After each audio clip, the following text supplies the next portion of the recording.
भारतीय reserve bank की monetary policy committee की बैठक में एक बार फिर से पॉलिसी दरों को स्थिर रखने का फैसला हुआ है। रिजर्व बैंक ने रेपो रेट को 6.5% पर स्थिर रखा है। हालांकि इस बार मॉनेटरी पॉलिसी कमेटी के 2 सदस्यों ने पॉलिसी दरों में बदलाव के लिए वोट किया था। रेपो रेट को स्थिर रखने के साथ रिजर्व बैंक ने वित्त वर्ष 2024-25 के लिए ग्रोथ के अनुमान में भी बढ़ोतरी की है। आरबीआई ने अब 7.2% ग्रोथ का अनुमान लगाया है। पहले ये 7% ग्रोथ का अनुमान था। हालांकि महंगाई के अनुमान में किसी तरह का कोई भी बदलाव नहीं हुआ है।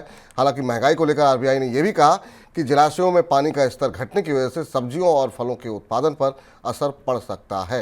सर, शुरुआत इसी से करेंगे। महंगाई को लेकर के क्या कुछ बातें कही है आरबीआई गवर्नर की तरफ से? महंगाई को लेकर इस मौद्रिक पॉलिसी में रिजर्व बैंक बहुत स्पष्ट रूप से किसी दिशा की तरफ जाता नहीं दिखाई दे रहा। दोनों तरफ की बात कही गई है।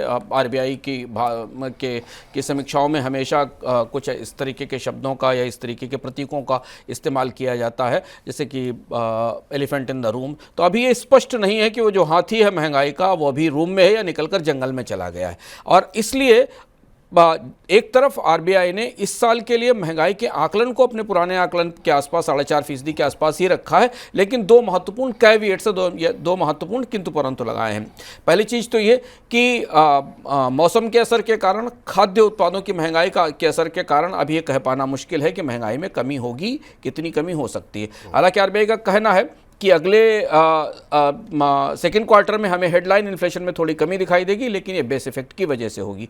खाद्य महंगाई अभी भी सबसे बड़ी चुनौती बनी हुई है। ये बात परोक्ष रूप से रिजर्व बैंक अपनी इस पॉलिसी में स्वीकार कर रहा है और यही वजह है कि उसने ब्याज दरों में कमी के कोई ठोस संकेत नहीं दिए। हालांकि ये कहा कि जो एकोमोडेशन का स्टैंड है, यानी आने वाले समय में जो ज़रूरत पड़ेगी तो ब्याज दरों में कमी की तरफ सोचा जाएगा, इसकी तरफ इशारा किया है, क्योंकि महंगाई अभी इस मामले में रिजर्व बैंक की सबसे बड़ी चुनौती बनी हुई है।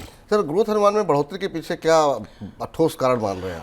2-3 महत्वपूर्ण चीज़ें हैं। आरबीआई को उम्मीद है कि 7% से 7.2% का ग्रोथ अनुमान बढ़ा दिया है। पिछले अनुमान में 7% की आर्थिक विकास दर की गई थी इस साल के लिए, 7.2% की गई है। यह माना जा रहा है, 2 वजह इसके पीछे। एक तो सामान्य मानसून की संभावना है, जो हम बराबर आपको बता रहे हैं, और क्योंकि पिछला साल अल नीनो का साल था, उत्पादन में पर असर पड़ा था। हालांकि उसका कृषि उत्पादन पर बड़ा असर नहीं दिखाई दिया था, लेकिन फिर भी इस साल ये माना जा रहा है कि कृषि उत्पादन में जो नुकसान हुआ है वो रिकवरी हो सकती है और इसकी वजह से आर्थिक विकास दर में बढ़ोतरी होगी। और दूसरा, रिजर्व बैंक को उम्मीद है कि अब धीमे धीमे शहरी इलाकों में खपत बढ़ने लगी है। लोगों ने खपत की मांग, खपत के में निवेश करना और मांग बढ़ाना शुरू कर दिया है।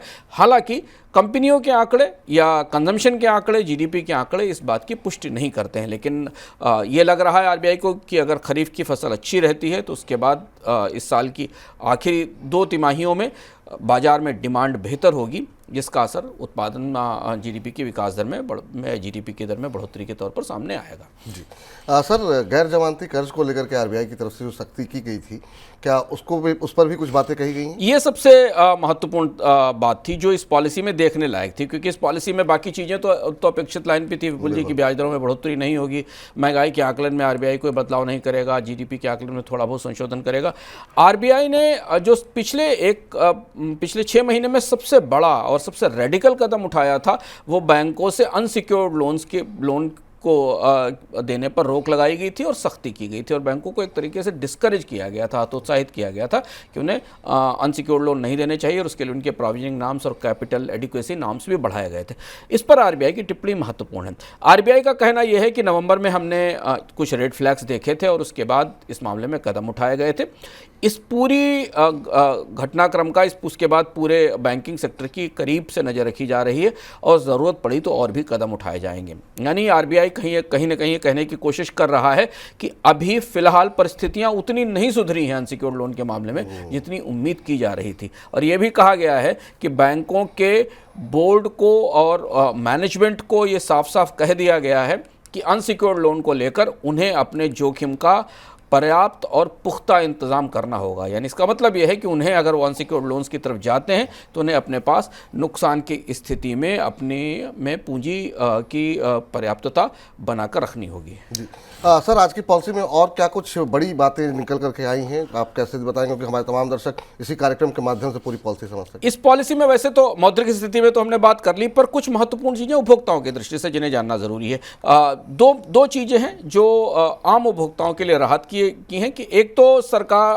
आरबीआई ने कहा है कि जो नेशनल कॉमन मोबिलिटी कार्ड है एनसीएमसी और नेशनल पेमेंट कॉर्पोरेशन के साथ जो काम करने वाले फास्टैग हैं उनके ऑटो रिप्लेनिशमेंट की सुविधा दी जाएगी। यानी आप उन्हें अपने अकाउंट से जोड़ सकते हैं और उनमें पैसा अपने आप पहुंचने लगेगा। अभी आपको फास्टैग रिचार्ज करने पड़ते हैं अपने बैंकों के साथ जाकर, ये सुविधा शुरू की जाएगी जिससे कि फास्टैग के बैलेंस अपने आप तय हो जाए। बहुत सारे लोग ये समस्या का सामना करते हैं कि उनके फास्टैग का बैलेंस खत्म हो जाता है और जब वो पहुंचते हैं टोल पर तो पता चलता है कि उनका फास्टैग ब्लैकलिस्टेड है या रिजेक्ट हो गया है। तो इसकी एक थ्रेशोल्ड लिमिट तय की जाएगी और उससे नीचे अगर फास्टैग का बैलेंस जाता है तो जिस अकाउंट से जुड़ा है वहां से उसे आपसे अपने आप उसमें पैसा अकाउंट में फास्टैग के अकाउंट में पहुंच जाएगा, जिससे कि ट्रैवल रिलेटेड प्रॉब्लम्स ना है।